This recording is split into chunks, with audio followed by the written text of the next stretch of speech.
Welcome back. This is the final session of the symposium. It's 4 o'clock. It's Friday afternoon.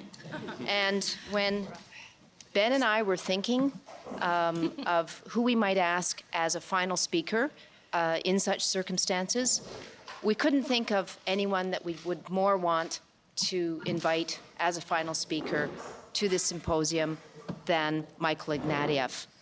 I was introduced to Michael by Louise Arbour at a dinner party in Ottawa. I think it was about 10 years ago. And just at a personal level, I've reconnected with Michael since he came back to Canada and was involved in politics, actually as my MP. But Michael's here today to share his reflections on human rights and constitutional rights. And Michael's engagement with these issues is rich and deep. He's been engaged as an academic and a philosopher through his very many books and writings on these issues. He's been engaged on human rights and constitutional rights in the public domain as a journalist, as a public intellectual, and as an elected official in the Parliament of Canada. He's been involved with these issues deeply and profoundly at home in Canada, as well as abroad in the United Kingdom, in the United States, and globally in trouble spots that he's been to where rights have been most egregiously violated. So it's with very great pleasure that Ben and I welcome Michael. He's been here all day, but welcome him as a speaker to the final session. And so please help us welcome Michael for our final session.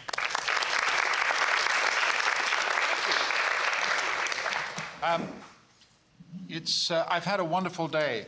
I'm a teacher at the U of T Law School at the competition, and you sure have nicer facilities. Thank you, Dean. And so it was a day of learning, enormous ingestion of complicated and sophisticated material by clearly some of the greatest scholars in the field. So it was just, as they say, pure gravy. And I hope what I have to offer here is not going to add a single thing to Section 7, Section 15, or Section 35 jurisprudence. My purpose will be to return us to the title, which is Canada's Rights Revolution in Historical Perspective. I'm a historian by training, and a lot of my writing about the rights revolution has been set in a historical context. So I thought I'd go back and just try and insert the stories we've been telling in a narrative of what's happened over the last 60 years of the history many of us have lived. And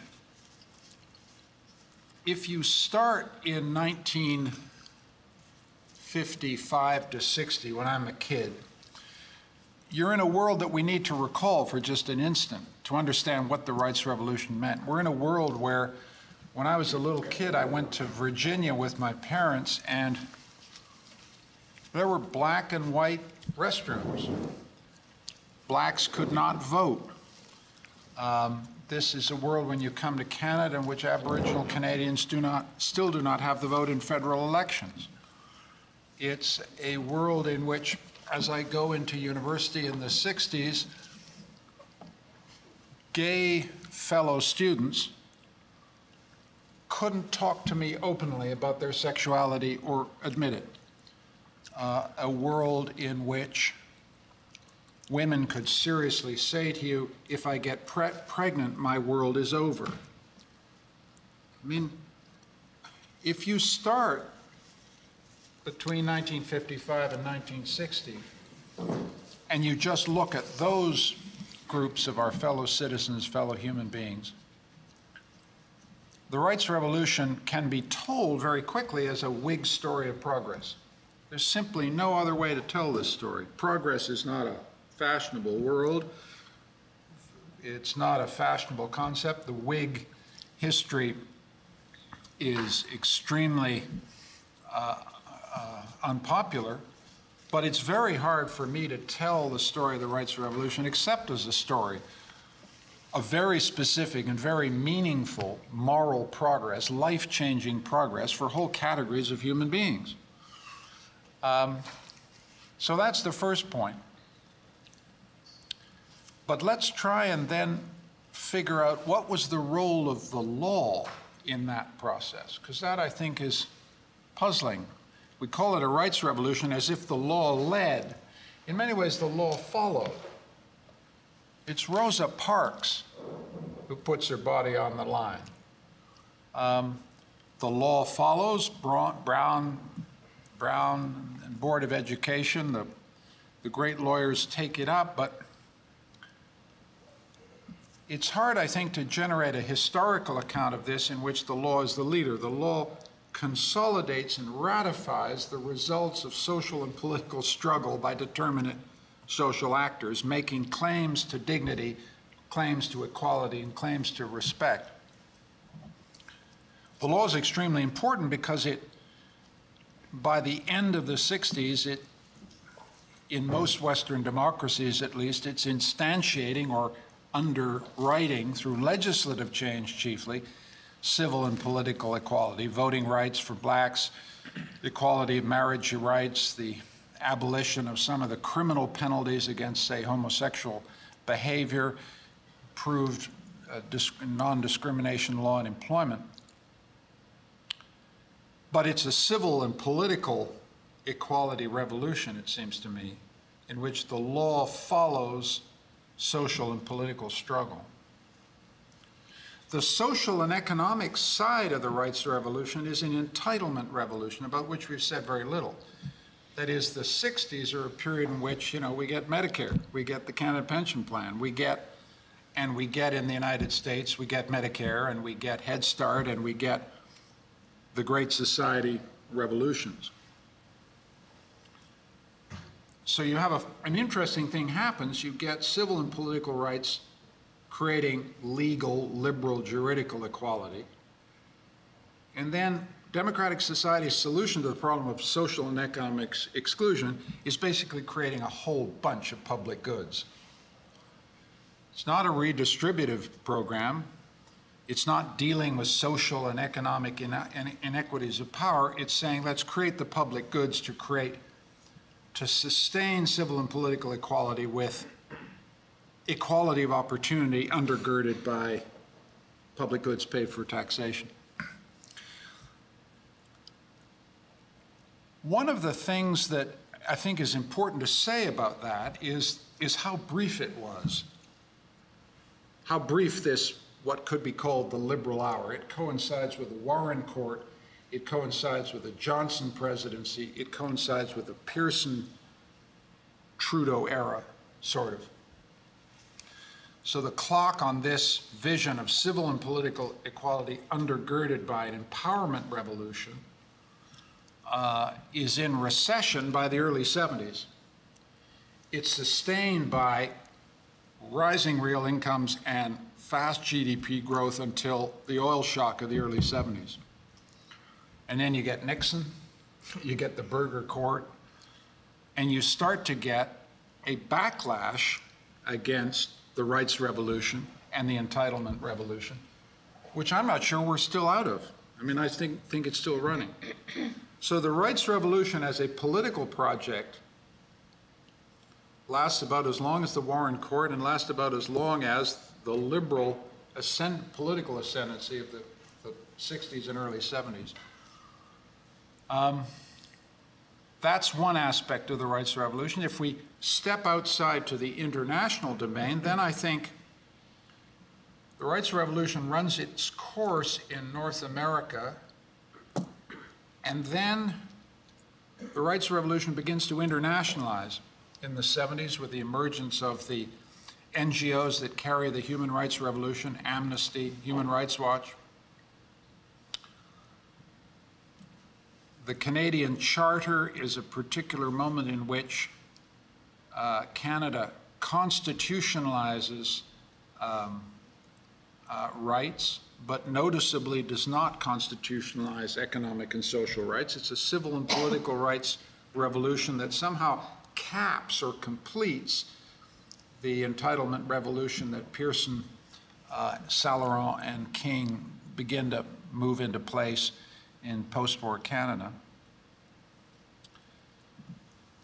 In the 80s and 90s, particularly after the end of the Cold War, the constitutional revolution that begins in liberal democratic society globalizes, it internationalizes. Lots of countries begin to adopt liberal democratic constitutions.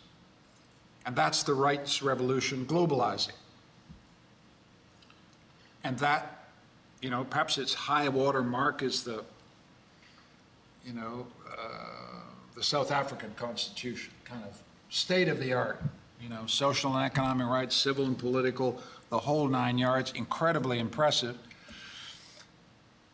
And then so that's a rough conspectus of the history we've lived. We start from, and we've forgotten just how bad it was in the 50s for our fellow citizens, and just how much the civil and political rights revolution meant. But we've forgotten the sense in which law followed, it didn't lead, the sense in which the legal revolution was undergirded by an entitlement revolution that was dependent upon economic growth and then was put into question as soon as growth could not sustain the entitlement demands.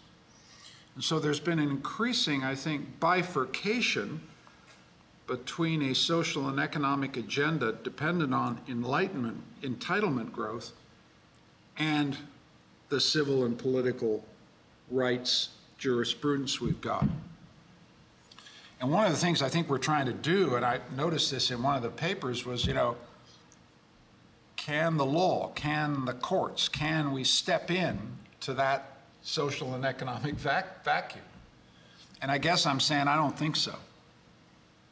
I mean, what I take from this is you can't, what the courts can do is civil and political rights, and they can follow, but if you don't have an economy and a political order that is generating equality of opportunity as a sustained project on the back of economic growth, and you have a political system that really wants that, you can't ask the courts to do this work.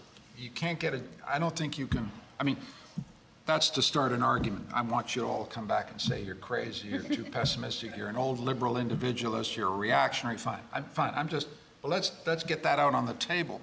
Instead of thinking we can ask the courts to do work that politics is no longer doing.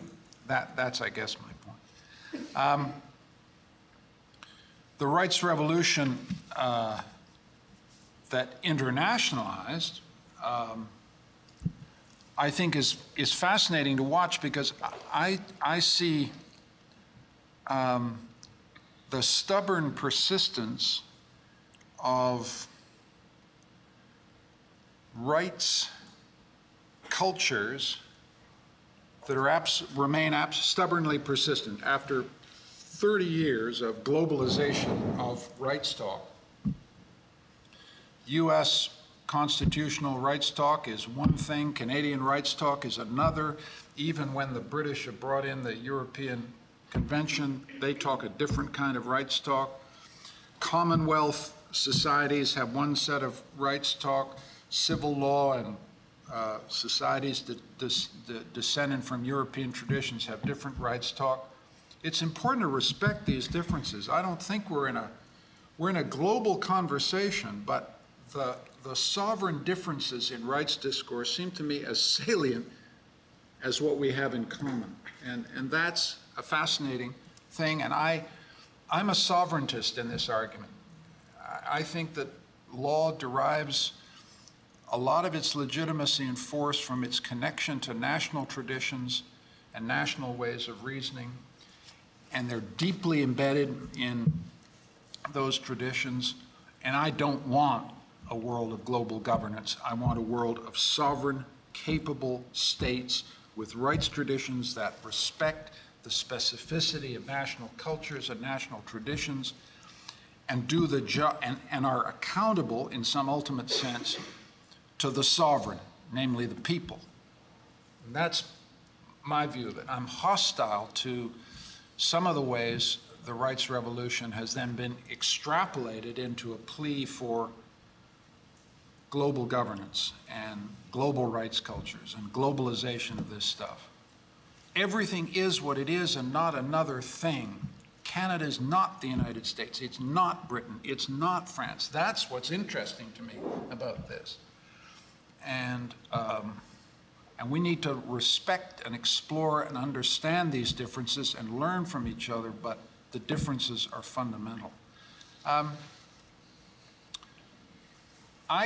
I've got other things to say, and I'm going a little long and I want to get out of here in another maybe 2 or 3 minutes. One of the things that strikes me that we all need to think about a lot is the backlash against the rights revolution that began to set in the 70s and 80s and 90s. Some of the backlash is, you saw it in Canada, we're a parliamentary democracy, not a constitutional democracy. So there have been some democratic arguments of resistance against the constitutionalization regimes that we put in place. But I think there has also been a widespread political backlash against precisely the parts of the rights revolution that, from a normative, political, personal basis, I think are what we're proud of. Equality rights for gay citizens, equality rights for women, equality rights for people of color. It is startling to me in 2010 how powerful that stuff still is if you just turn on the Republican National Convention. And I don't mean to single out the United States. I mean, I think there's much more of a political backlash here than and it means that some of the rights culture's achievement are politically exposed. And that's a crucial point. My sense of what made the rights revolution possible in the 50s and 60s was a rare conjunction of an entitlement revolution based on economic growth with a legal revolution that responded to popular pressure. It was all these things connected. And when the legal is isolated from the political and the social, it's isolated. And it's vulnerable. And it could be legislatively rolled back. And that, I think, is a lesson. And let's look a little more detail at the backlash. The rights. One of the other things that I think we haven't seen at the time about the rights revolution, but which now seems much more evident to us, is that a revolution of inclusion from the mid-50s through the 70s coincides with the launch of the greatest increase in after-tax inequality of income that we've seen since the golden age of, before the First World War.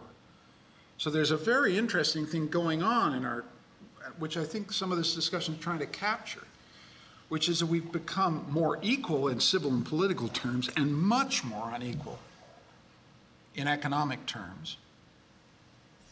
All the statistics are very clear. We really do have a problem of income inequality. And we have a political problem that goes with it, which is we have democracies that are perilously close in certain places to becoming oligarchies. So there is a poisoning effect in our political system through this inequality, and some of it is transmitted directly by constitutional doctrine. Money is speech. Money is not speech, for God's sake.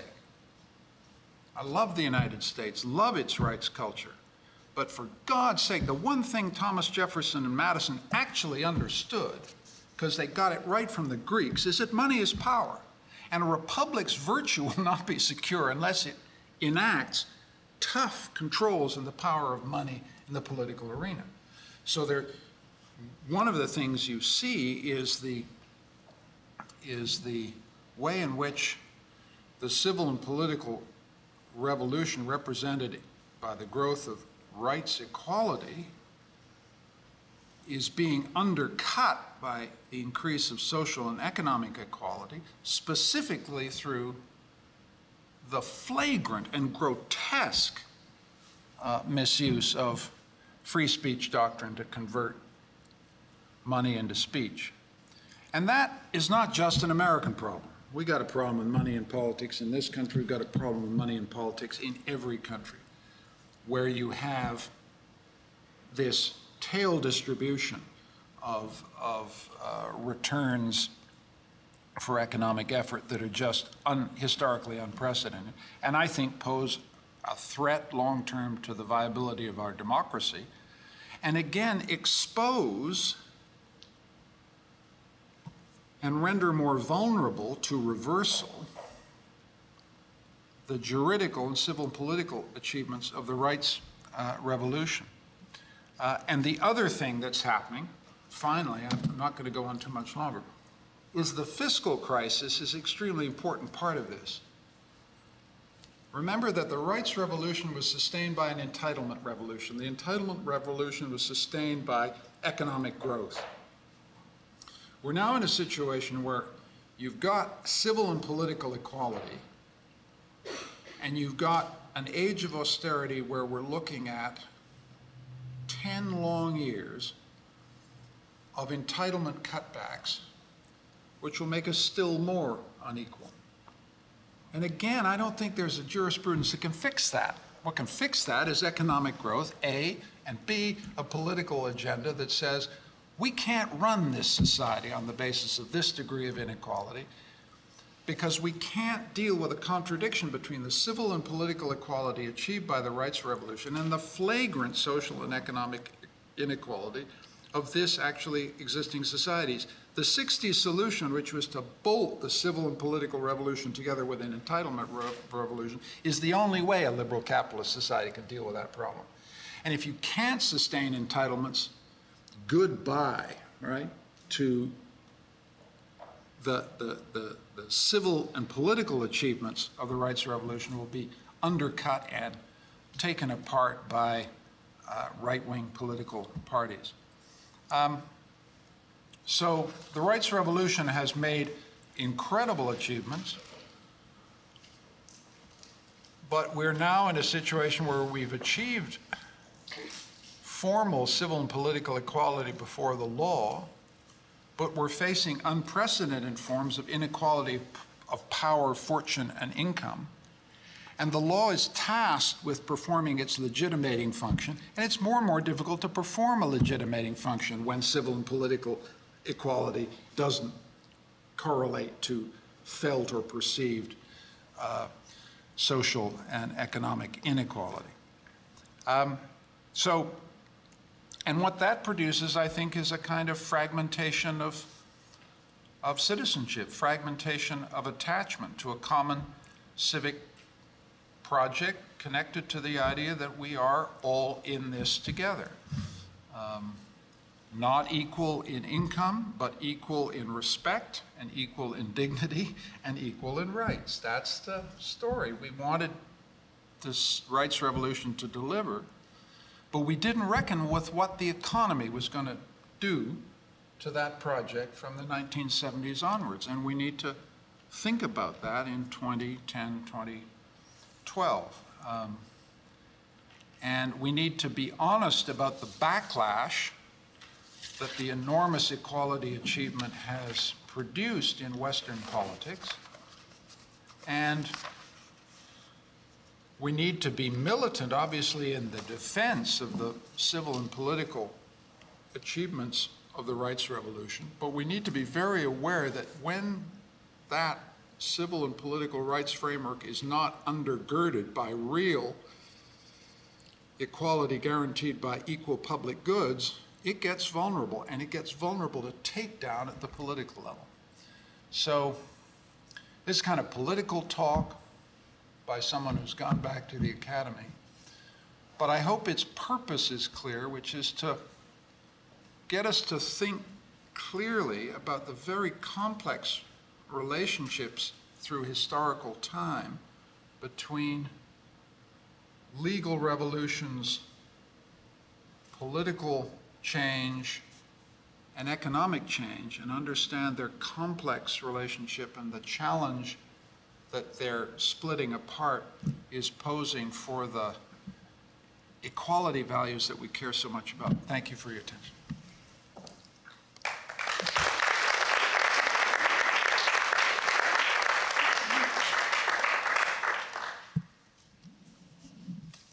We'd like to open the floor up for some comments and questions. John Burrows first, and then Jenny.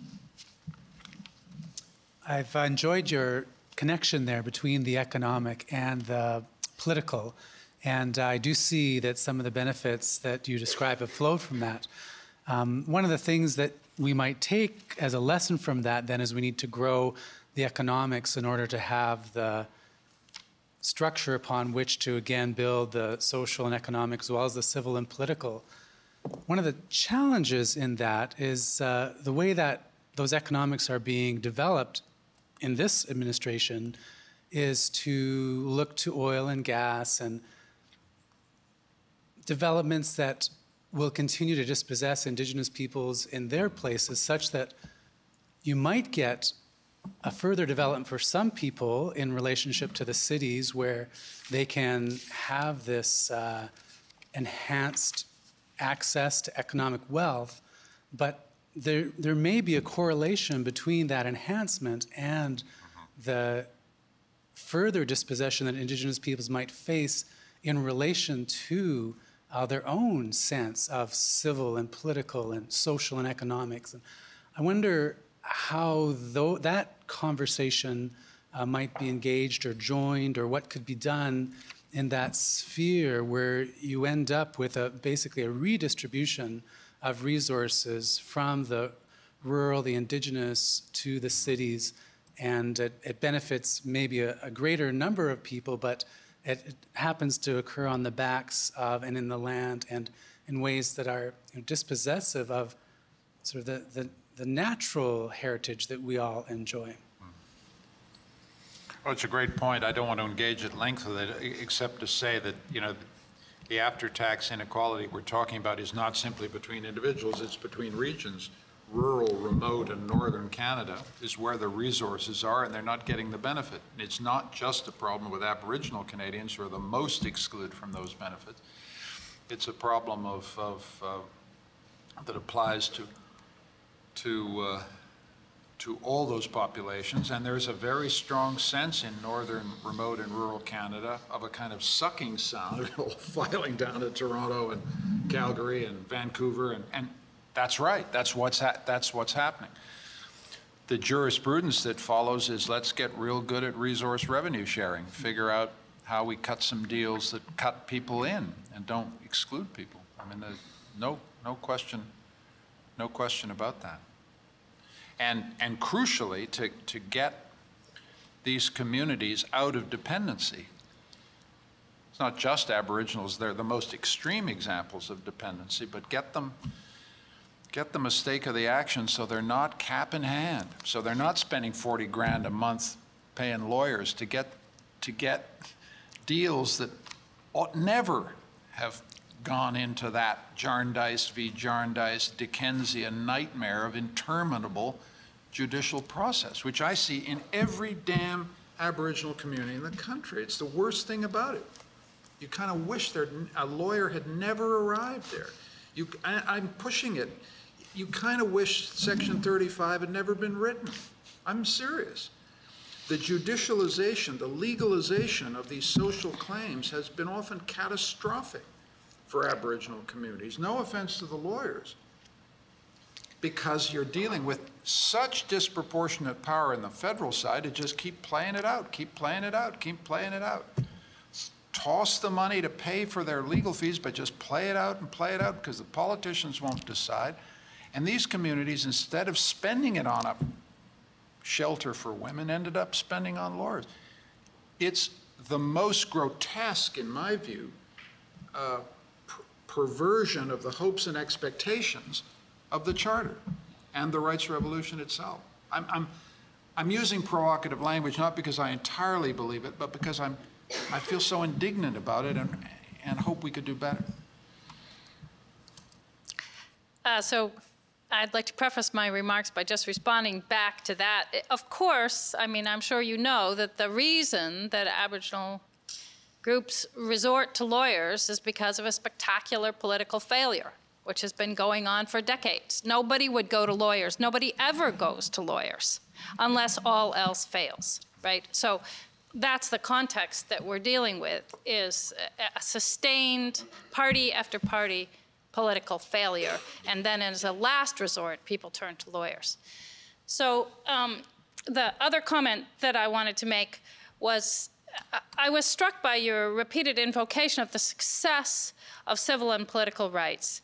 And yet, on your own account, those political rights fail to function adequately in the face of ever-increasing economic inequality. So I think you really have to restate all those claims. That is, we have a formal equality politically, and we have a failed actual equality politically, right? We do not have a functioning democracy because of the economic inequality, which is being exacerbated year by year.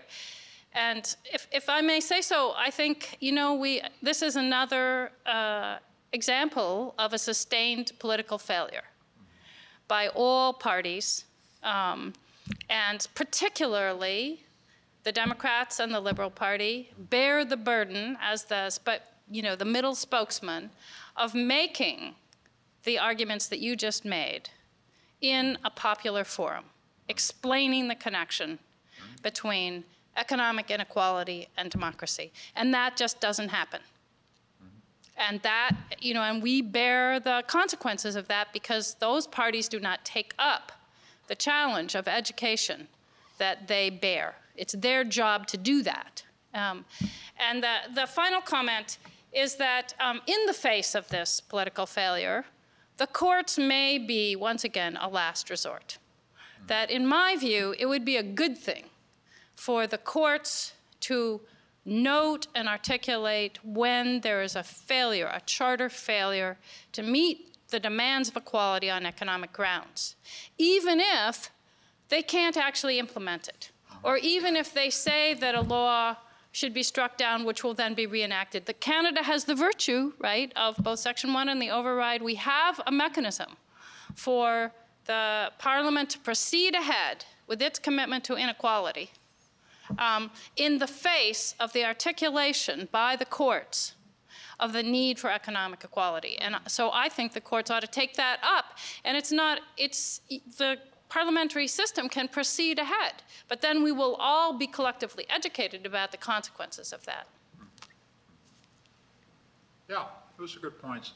I don't want to get into, I started it, and so I should take the blame. I don't want to get into, it's the lawyer's fault, and then you say it's the politician's fault. I mean, fine. Well, at fine. the end, both, I get that. both I get should that. do it, right? But I get that. I've been there, you know. Yeah. So I take that point absolutely. And then there's the question of whether the courts, in the absence of strong political and social pressure for economic and social justice, can nevertheless successfully use their structures to advance those claims. Yeah, why not? I just think what I take from the history is that courts are very exposed unless there's pressure from political pressure and social pressure to widen and listen to those claims. Jurisprudence is not on some mountaintop. It's judges are fellow citizens. They're listening to the conversation of the country, and if they're not hearing anything that seeks social justice, you won't get it in the courts. So I've been, first of all, I enjoyed the talk very much. I've enjoyed the back and forth, and there's an additional branch to the story that's been missing so far, and I'd be keen to hear your thoughts on, and that branch is the executive branch. In other words, we tend to focus on Parliament, we tend to focus on the courts, but as someone, because of the passion for administrative law that I know if we weren't talking about the Charter would be effusively manifesting itself, the lived experience with the Charter is really one of the day-to-day interaction with police, with a social welfare decision maker, with an immigration officer, and it's not what happens in the Supreme Court, we've seen time and time again, that determines the culture in those places. And in fact, Joe Arve was here giving a great address to our first-year students on the 17-year saga of Little Sisters, in which the decisions of a customs officer to seize material bore no resemblance to what was happening in the courts. And when it succeeded in the courts, continued to happen in the customs agency. And when you lost in the courts, suddenly it changed. And that's the moment that I think the rights revolution reaches a kind of fulfillment in Canada, even though I think we have a very poor understanding of what makes that change. And in fact, Joe couldn't say within the customs civil service when that moment came, when the 27-year-old looking through the magazines suddenly was under the impression that it's not proper to seize it because it's going to a gay and lesbian bookstore, or where the directive came from a more senior manager that replaced. And that, I think, coming back to Pearson, Trudeau, that era, seems to me the missing link, because that was where the public service was an agent of progressive social change, whether in bilingualism, biculturalism, and getting the state out of the bedrooms, whatever the notion was. And that seems to be this missing link. It's not that the Supreme Court's lost its way, although I'm getting more skeptical the more I sit around this table. But that connection between whatever happens in the court is meaningless if it doesn't then translate to, you know, the next police officer's stop and search or the next immigration officer's decision. So where do we find that culture change in the progression you've been outlining? That's a great point.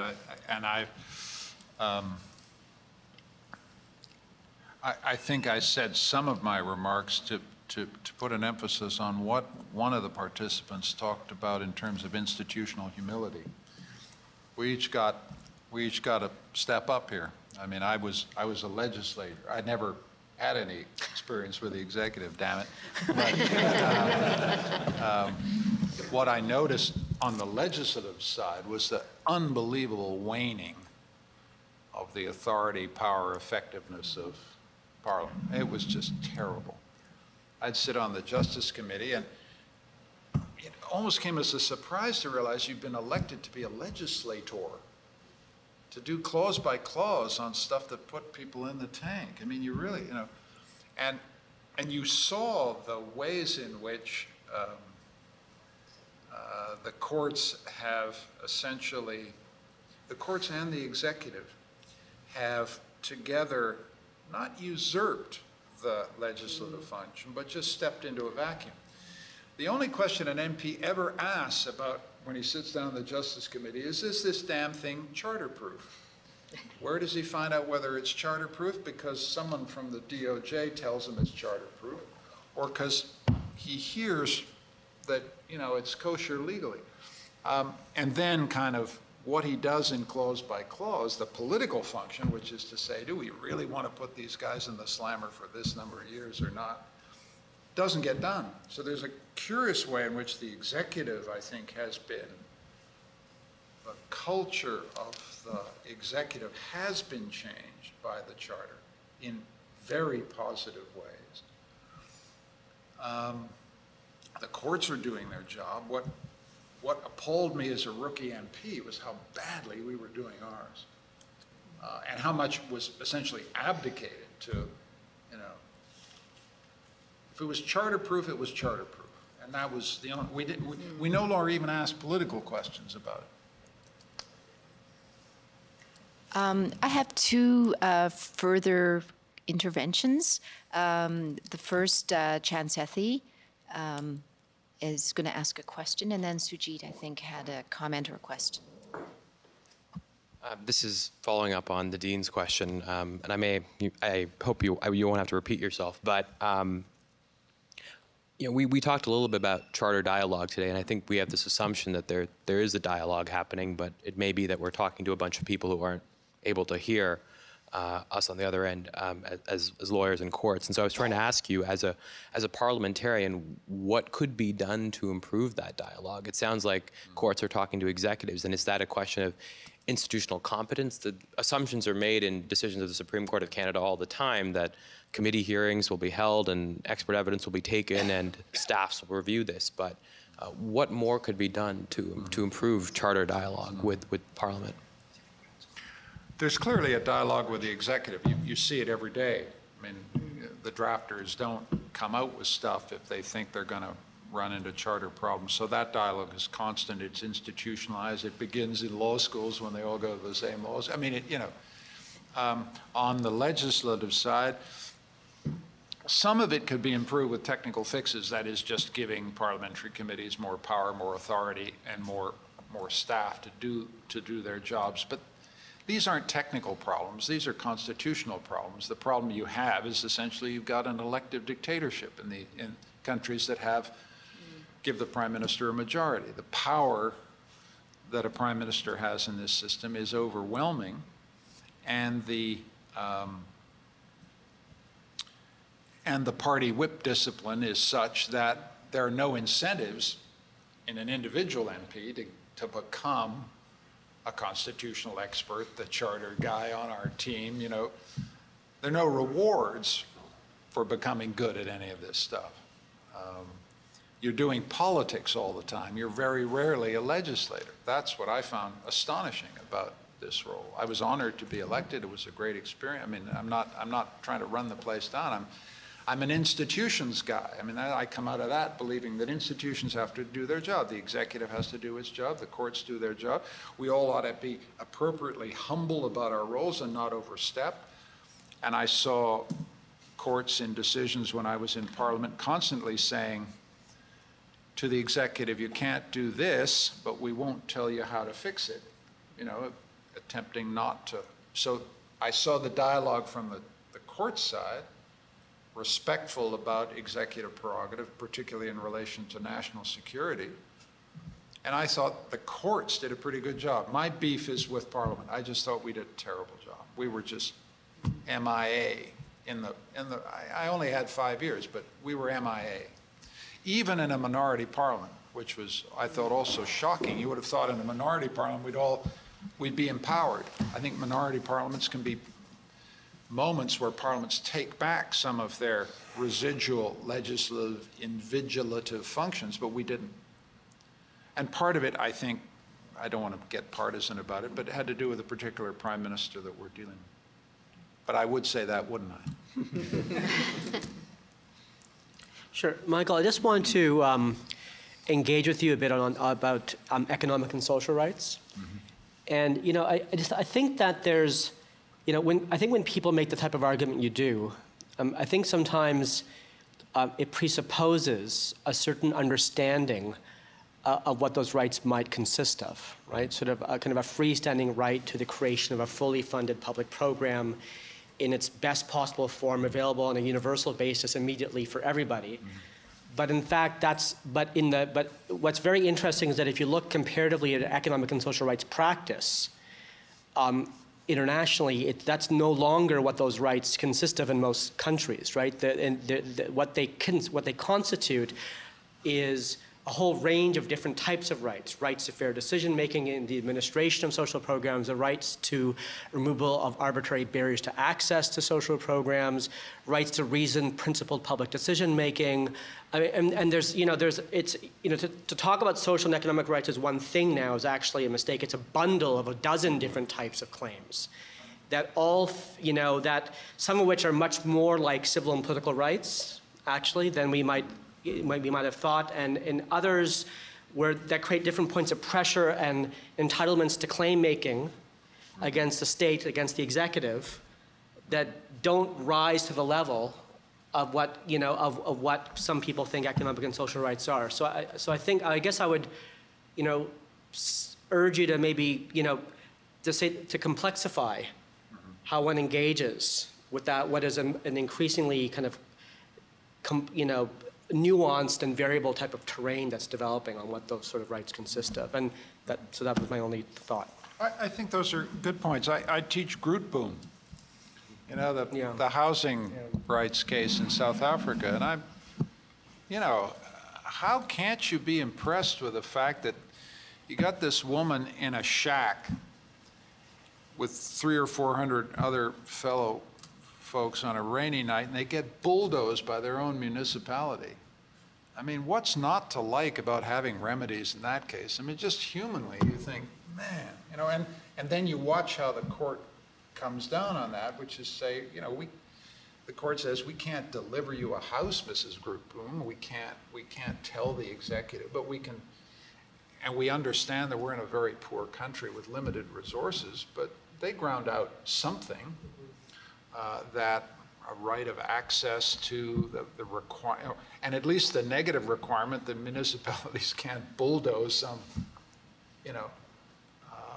so I come out of, I don't think anything I was saying in this talk was anti-economic and social rights. And I think the extension of a more robust economic and social rights jurisprudence would be good for Canada. I'm making a kind of a political point, which is that I don't think it's going to happen in the absence of very strong political and social pressures from outside the courts, because my sense is what happened in the 50s and 60s is we were in the middle of a social revolution. We were in the middle of a political revolution, and we got a rights revolution as a consequence of that. And we're not the idea that we can generate a economic and social rights jurisprudence in a state of austerity, political regression, reaction, and cutbacks to entitlements seems to me implausible. That's the only case I'm making. I'm not making a case against economic and social rights. I'm making a case against you can't do law in the absence of politics. Well, as I've been sitting here, I've been actually thinking back to resonances with my first encounter with Mr. Ignatieff, which was when I was in religious studies reading a beautiful little book called The Needs of Strangers, and some of the ways in which much of what Mr. Ignatieff has said today about the tethering of our ethical obligations with all else that may or may not build upon that, but that essential foundational ethical link, I think, is a wonderful way to end our day. And before we get into the final bow tying of what was a wonderful day, I hope that you'll join me in thanking Mr. Ignatieff for his concluding remarks.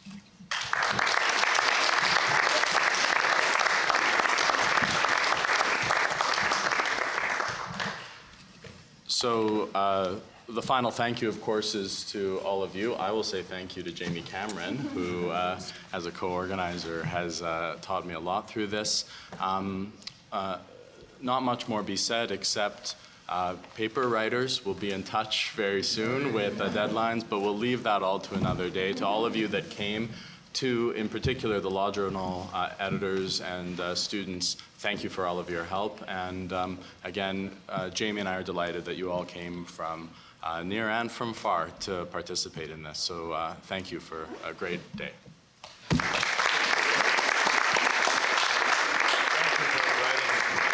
It's only necessary for me to say one thing, and that is that it has been and is a treat to work with Ben, and on all other points, he said exactly what I would have said. So have a good weekend. Thank you for your collegiality and participation, and we will be in touch with the authors of papers, and we thank also the discussants for the fabulous remarks. Thank you very much.